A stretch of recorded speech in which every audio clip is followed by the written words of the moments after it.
இயற்கையாகவே மயில்கள் மரணிப்பதை எவராலும் பார்க்க முடியாதாம்.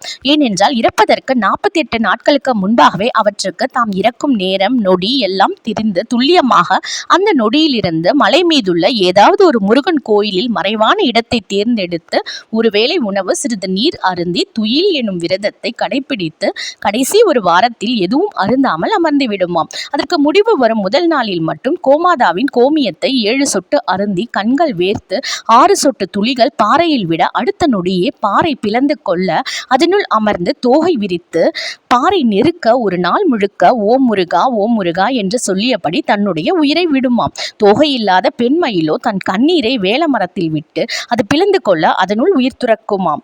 48 நாட்கள் ஒரு மண்டலம் 7 சொட்டு கோமியம் ஓம் சரவண பவ எனும் எழுத்து 6 சொட்டு கண்ணீர் 6 பறை வீடு. இத்தகவல் மயிலாடுதுறை மயில்சாமி சித்தர் எழுதிய மயில் அகவல் என்னும் நூலில் உள்ளன.